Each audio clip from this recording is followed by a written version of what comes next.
Pelica's bollocks, Commander. Have you seen the Kickstarter campaign for Divinity Original Sin? Looks like a bloody good game, that. Right up my alley. I'd get in on the action if I were you, and no mistake. Besides, you'd be supporting Larian Studios. They've a lovely bunch of lads and lasses over there. Bonkers, but lovely. Hi everybody. Today we're going to discuss a little bit our stretch goal that involves turning henchmen into companions. I'm here with Jan, our lead writer, who's been very busy of late.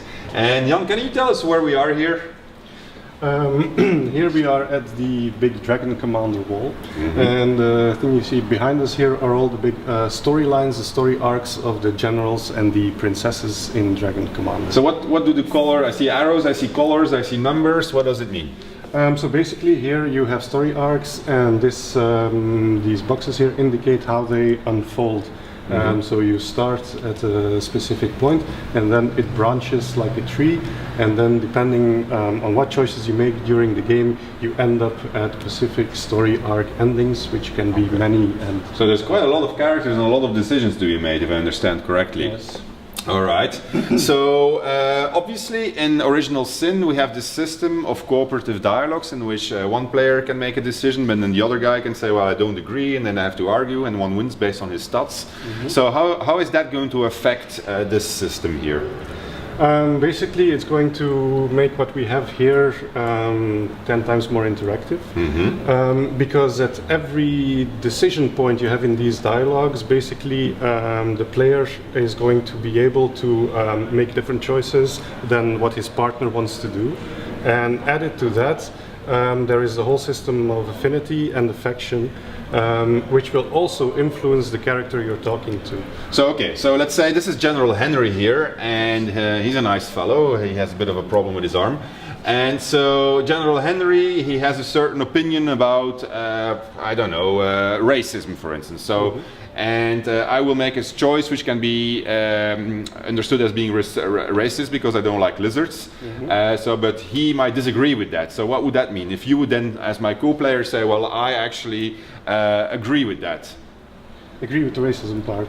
Yeah, so I make the racist comment and you say the counter argument, and then he is actually against racism for lizards. Although I think in Dragon Commander actually he doesn't really like the lizards, but that's another story. That's another story. Yeah. Basically, so what will happen is then, of course, depending on the stats of the player, it will still, you might still win, I might still win. That's still up in the air. But depending on that, also Henry will come to like me a lot more than he likes you, and his affection for me will grow, which influences gameplay. Okay, all right. So I think that I understand how that's going to work.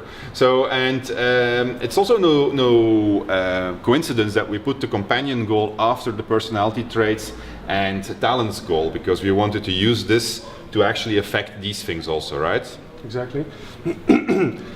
So basically, now that we have all these, what should we call it? Traits and talents. The traits and talents. These, we said that they will influence dialogue choices you have. So obviously, if I share talents or share traits with this guy, my dialogue options will multiply, and it will be a lot easier for me to influence him and to make certain choices that influence his arc in turn. All right. So they're complex stuff, but cool stuff, very interactive stuff. It's going to add a lot to the game world if we're going to have these fully fleshed out companions. Some people have been asking us, what's going to happen with the henchmen? Are they going to disappear? Are they all going to turn into companions?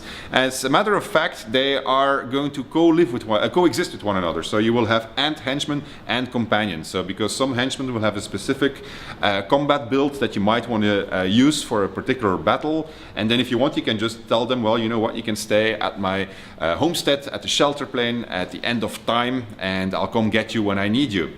Anyway, so that's that goal. We hope we're going to make it, because it's going to add a lot of extra gameplay to the game, but really we're already very happy with everything that we've achieved, because you guys made the game a lot better. Thank you.